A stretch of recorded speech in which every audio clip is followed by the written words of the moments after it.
싶은 말씀.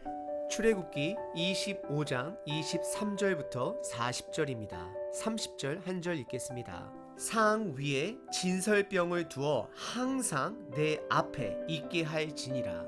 하나님께서 성막을 이스라엘 백성들에게 주신 부분적 목적은 그들을 교육하기 위함입니다. 비록 모세와 이스라엘 백성들이 그 성막을 만들지만 성막의 설계자는 하나님이십니다.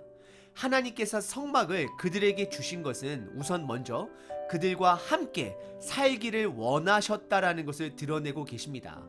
그래서 신약으로 넘어와서 요한복음 1장 14절에 보시면 말씀이 육신이 되어 우리 가운데 거하심에 라고 말을 합니다.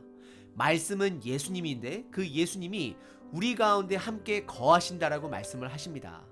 하나님은 구약 예전이나 그리고 신약 예수님을 통해서도 우리와 항상 함께 하시는 분이시라는 것을 기억하셔야 합니다.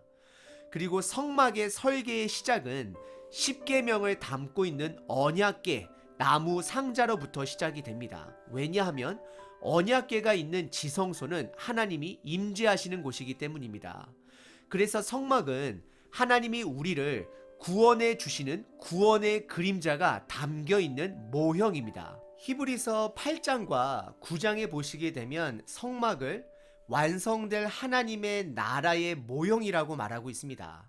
그리고 하나님의 나라의 완성은 예수님의 두 번째 오심, 즉 재림 때에 완성되어지다 보니 성막 안에 있는 모든 세세한 부분까지 예수님과 너무 연결하려고 하는 무리한 시도들이 학자들 사이에 있었습니다. 예를 들어 성막에서 사용되는 모든 붉은 실은 당연히 예수님의 보혈의 피로 연결할 것이고, 때로는 언약궤의 4개의 황금고리는 신약의 사복음서로 해석하는 학자들도 있습니다. 하지만 너무 억지로 예수님과 연결해서 해석하는 것도 안 되는 것입니다. 우리는 성막을 해석할 때 2가지 방법으로 해석할 수 있습니다. 첫 번째는 구약 말씀 안에 문맥에 따라 어떠한 상징적 의미를 갖고 있는지를 확인하실 수 있습니다. 그리고 두 번째는 신약을 통해 바라보는 해석 방법이 있습니다. 오늘 본문에서는 언약궤 이후 2개의 가구가 더 등장합니다. 언약궤의 위치는 성막 안쪽 방, 즉 하나님의 임재가 있는 지성소에 있고, 오늘 살펴볼 2 가구는 진설병을 올려놓는 상과 불을 켜는 등장대를 말하고 있습니다. 이 2 가구는 안쪽 방이 아닌 제사장들이 있는 성소 공간에 있습니다. 오늘 본문의 문맥을 통해 그리고 신약을 통해 오늘 진설병 상과 등장대의 상징적 의미를 함께 살펴보겠습니다. 오늘 본문의 첫 번째 성소 가구는 진설병 상으로 23절부터 30절입니다. 진설병 상은 작은 커피 테이블 사이즈라 생각하시면 됩니다. 우선 언약궤하고 비교하자면 같은 점이 4가지가 있습니다. 첫 번째는 둘 다 조각나무로 만들어졌습니다. 그리고 두 번째는 테두리가 있습니다. 그리고 세 번째는 금으로 입혔습니다.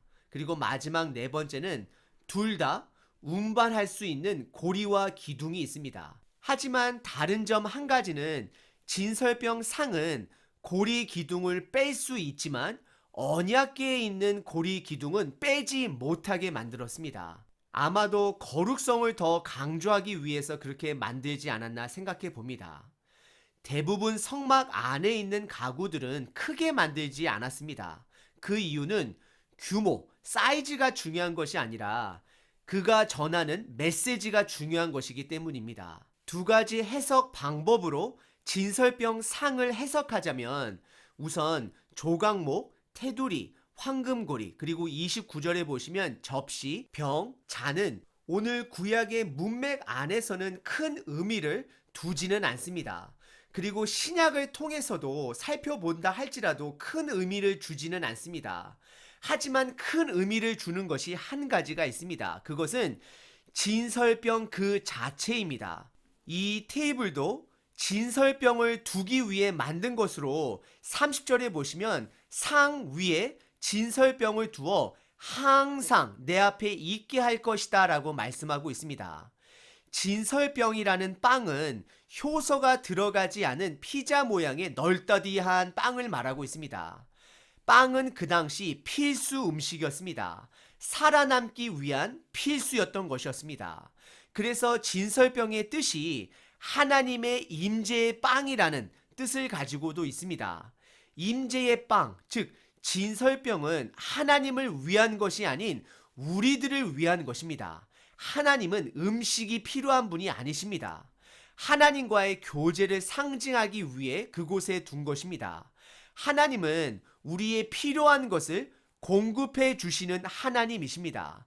그래서 예수님께서 주기도문에 일용할 양식을 구해야 함을 가르치셨습니다.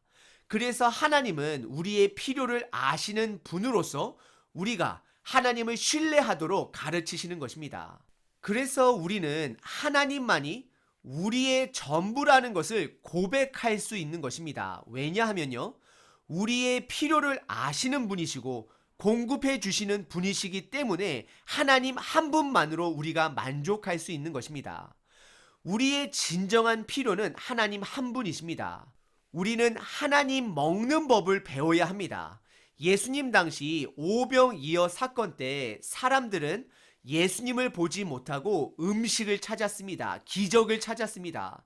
그래서 예수님은 그들에게 그들이 나를 찾는 까닭은 본인 예수님 때문이 아니라 무료 음식과 기적 때문이다 라고 지적하셨습니다. 예수님은 요한복음에서 계속해서 본인을 생명의 떡이라고 선포하셨습니다. 특별히 요한복음 6장에서는 본인을 참떡이라 표현하시면서 하늘에서 주시는 생명의 떡이다. 나를 먹어야 영원히 산다라고 말씀하셨습니다. 오늘 본문의 진설병은 예수님 본인을 상징하는 것입니다. 우리는 예수님을 통해, 즉 성경 말씀을 통해 하나님과의 식탁 교제를 함께 나눌 수 있는 것입니다. 그리고 오늘 본문의 두 번째 부분은 31절부터 40절까지 황금 등장대를 말씀하고 계십니다. 성막 내부는 여러분들 어두컴컴했습니다. 모든 빛을 차단했을 것입니다. 왜냐하면 1,004겹으로 장막을 치고 염소털 그리고 방수 가죽으로 덮여있기 때문에 성막 안에는 빛이 침투하지 못합니다. 그래서 그 깜깜한 곳에 황금 등장대를 만들도록 하시는 것입니다. 일단 실용적 기능으로 다가가 보면 그 깜깜한 성막 내부를 밝혀줄 수 있는 것입니다. 레위기를 통해 더 자세히 한번 이 금잔대를 살펴보면 순금 한 달란트로 만들었습니다. 한 달란트의 무게는 75파운드 정도로 약 35kg 정도의 무게입니다. 그리고 높이는 5피트 정도가 되는데요. 센티미터로는 150cm 정도가 됩니다. 그리고 특이한 것 중에 한 가지는 세심하게 그리고 정교하게 꽃장식을 했다라는 것입니다. 그리고 이 등장대는 불을 피울 수 있는 곳이 총 7군데인데요. 정중앙에 한 곳을 기준으로 양쪽으로 세 갈래로서 총 7군데 불을 필 수 있는 곳이 있었습니다. 신약에서 빛은 생명을 상징합니다. 그래서 요한복음 1장 5절에서도 예수님을 빛으로 상징하며 빛이 어둠에 비치되 어둠이 깨닫지 못한다라고 표현을 합니다. 그리고 요한 1서에서는 예수님을 하나님의 빛으로 표현하며 그에게는 어둠이 조금도 없다라고 표현을 합니다. 그리고 이 황금 등장대는 나무 모양을 하고 있습니다. 31절에 보시면 줄기라는 단어가 등장하고요. 꽃이라는 단어도 당연히 등장하고요. 32절에 보시면 가지라는 단어가 등장하고 33절에 보시면 살구꽃 형상의 잔이라고 등장을 합니다. 결국 나무 모양을 하고 있음을 저희들이 알 수 있습니다. 구약에서 대표적인 나무는 선악을 알게 하는 선악과 나무와 생명을 주는 생명나무가 있습니다. 그리고 신약에서 대표적인 나무는 포도나무가 있습니다. 신약의 포도나무는 예수님을 상징합니다. 그래서 성경은 요한복음에 우리가 가지가 되어 포도나무에 접붙여져야 한다라고 말하고 있습니다. 그리고 어찌 보면 아담과 하와가 죄를 지어 다가갈 수 없게 된 생명나무가 예수님을 통해 다시 우리들이 다가갈 수 있게 된 것입니다. 요한복음에서는 예수님을 세상에 오신 참빛으로 메아리처럼 여기저기에 기록하고 있습니다. 특별히 요한복음 9장 5절에서는 예수님 본인을 나는 세상의 빛이다 라고 선포합니다. 결국 황금 등장 때는 빛으로 오신 예수님을 상징하는 것입니다. 그리고 추가적인 설명으로 33절에 살구꽃 모양으로 디자인하게 되어져 있는데요. 이 살구꽃은 아몬드 꽃을 말하고 있는 것인데요. 아몬드가 봄철에 가장 첫 꽃을 피는 나무입니다. 그래서 어떻게 보면 예수님이 첫 부활의 열매인 것을 상징하는 것처럼 보실 수도 있습니다. 오늘 본문은 진설병 상과 황금 등장 때를 살펴봤습니다. 결국 이 둘 다 예수님과 연결이 됩니다. 예수님은 본인을 생명의 떡이다, 그리고 나는 세상의 빛이다 라고 선포하셨습니다.